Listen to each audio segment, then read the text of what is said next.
Oh, I'm a little bit scared. Here goes nothing. Ah, yes, yes. Do you know that anything goes for starting gospel conversations, even with total strangers? To prove the point, I sealed and sent our equipping evangelists crazy pictures to serve as secret conversation starters that they can't even see until they hit the streets and open the envelopes. All right. It's a human finger reaching for a robot finger. Artificial intelligence. I think I'm going to go for the first of the three big questions. Where do we come from? Let's see how it goes.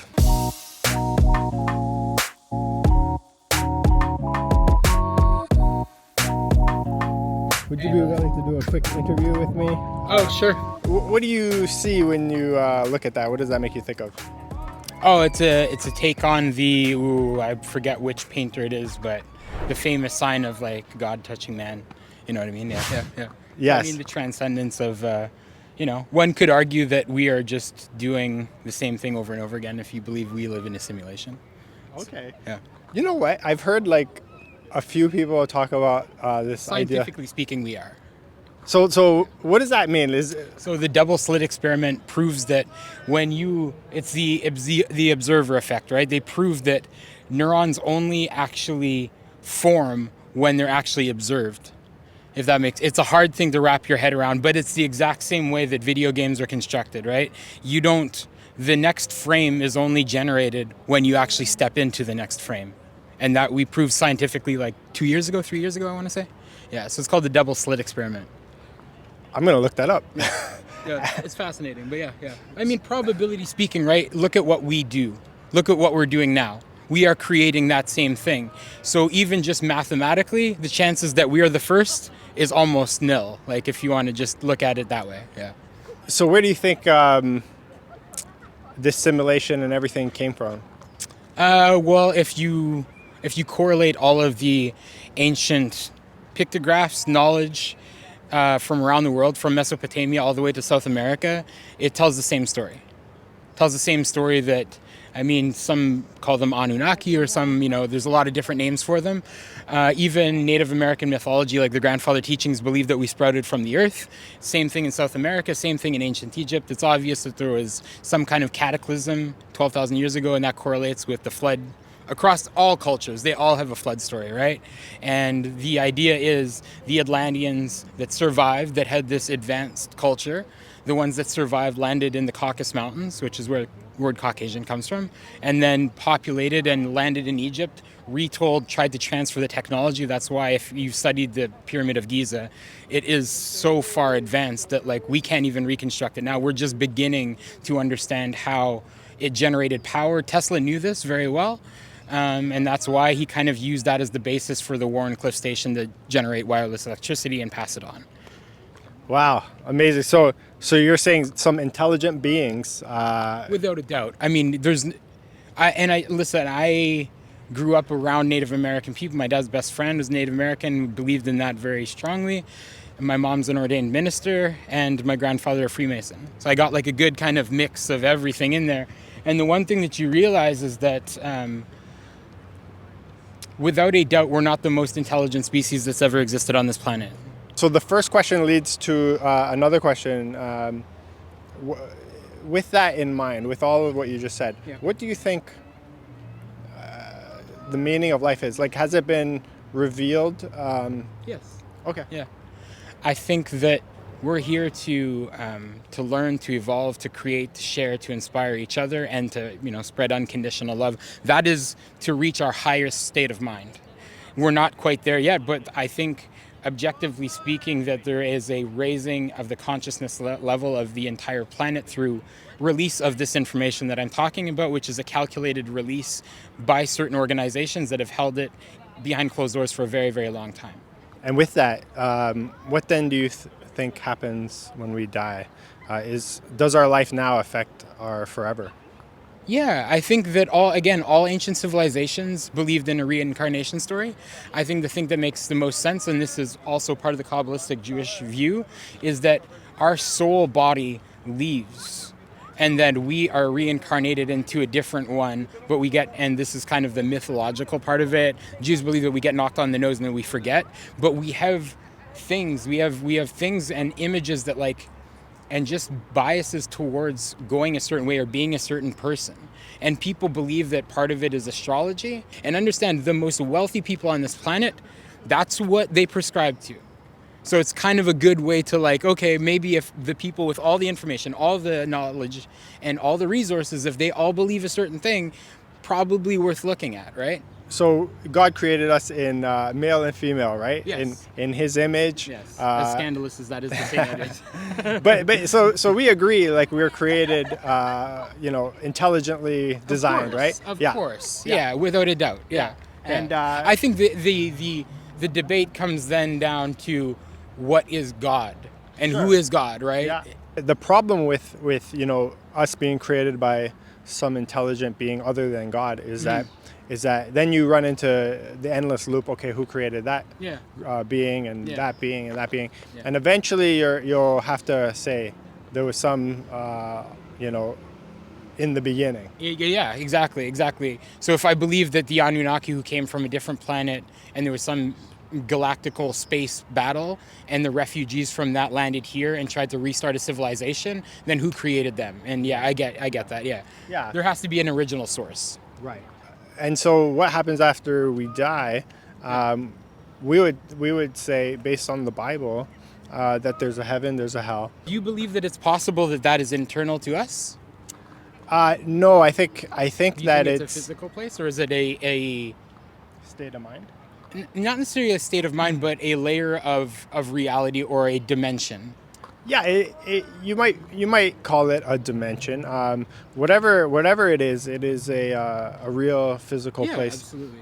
I think that when we do, I know it might like counter with you personally, but I strongly suggest doing some kind of a spirit journey or ayahuasca or DMT, anything like that, for the simple reason that there's one thing to intellectualize something, it's quite another to actually go there and to be in contact. Yeah. The problem with that, from just kind of a gut thing, is we're told to be sober-minded in Scripture, and actually when you open up you can be sober-minded in that state of mind, in the sense that we can achieve that same state of mind by Kundalini, by starving ourselves, by fasting.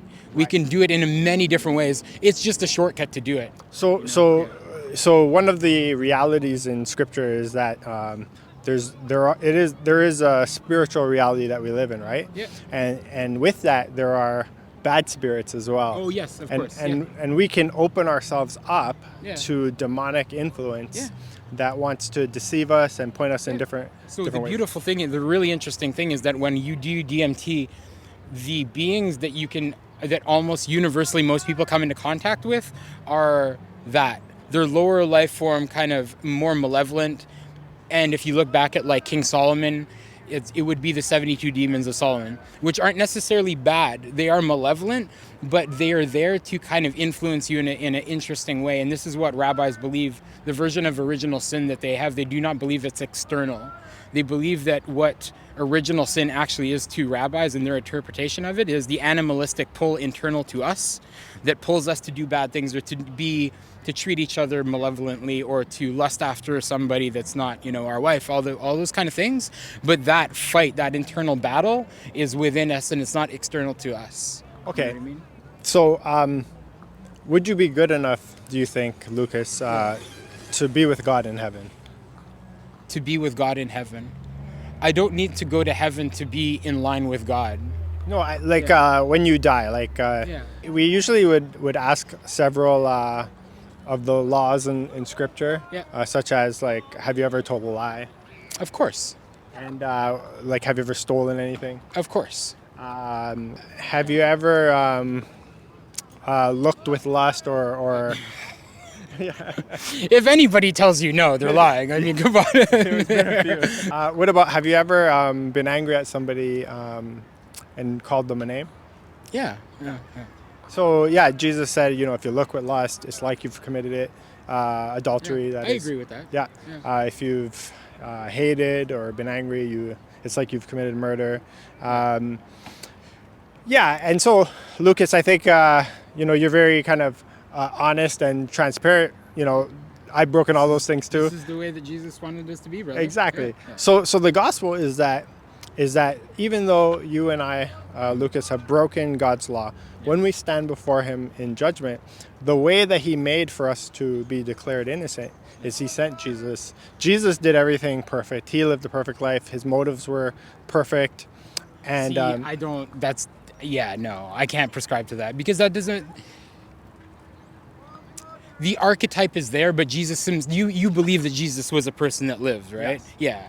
I think the archetype is meant to be that, but I think that realistically Jesus was not that. But the way that the story is told for the purpose that it's told, then yes, you should aspire to be that. Absolutely. yeah. Yeah. And so He died on the cross, paying for other people's I debts. don't believe that at all. And then He was buried, and then He was raised back to life Right. on the third day. Right. And the way that we receive forgiveness Yeah. is by putting our trust in Him. The same way you would trust a parachute Yeah. to hold you up. It's not by effort, but it's by Trust in Jesus? yes. I don't prescribe to that at all, but respectively. And I think that this is part of the problem is that like Jesus is somebody to live your life like, not to put faith into. You put faith in God. There's only one God. And this He said over and over again, right? Jesus' story is number 28 or 30 down the list. Like Horace's story is the exact same one as Jesus's. That's not actually correct. In artificial insemination, right? Studied at temple, chased out of Egypt, performed miracles, walked on water, was crucified, rose from the dead 3 days later. I know they're Born on the 25th to a West Star instead of a North Star, found by 3 wise men, 3 sages. So I've heard this claim in the It's not a Zeitgeist. claim, it's true. In the Zeitgeist movie. Whatever that is. But no, if you read the Tibetan Book of Life and Book of the Dead and Thoth, the Emerald Tablets, it's there. And this Yeah. predates, we can do carbon dating on that tablet. We know it came from way before Jesus' story. Yeah, So I like- just look at it from that perspective, that's all. There was a rebuttal of the Zeitgeist, all those claims. I don't know what the Zeitgeist is. It was a popular documentary that was floating around like Okay. back in the Napster don't- days. Here's the thing, I don't get my information from YouTube videos. I was gonna ask. I actually have a couple of things I want to give you. One of them is the 7 C's of history. 7 C's of history? It's a booklet by an organization called Creation, corruption, catastrophe, confusion, Christ, cross, consumption? Consummation. What is consummation? What's the Consummation is when definition? Consume? God brings the new heavens. Okay. Sets up heaven. basically. Right. Okay. Yeah. Answers in Genesis. They explain Is a there lot. any part of the Bible that you don't believe? No, we believe the full Bible. Okay. Do you own a Bible by any chance? No, I don't. Can I give you one today? Sure. No, this has been amazing for me. Lots of good content. Yes. Nice English Standard Version. Yes. This is the Old Testament or the New Testament? That's the full thing. Because you know what? I do have some New Testaments, but I said, Lucas, he needs the full thing. Yeah. No, Like no, he- that's like you fair, would that's appreciate fair. it, you Yeah, know, yeah, you're- yeah. you're gonna Thank do- you. yeah. Thank you. Yeah. This has been great. I'm sure I will see you again, and Yes. thank you for the conversation. Yes, Really Lucas. appreciate it. Keep on doing what you're doing. Thank you. Cheers. All right, God God bless. bless. Cheers.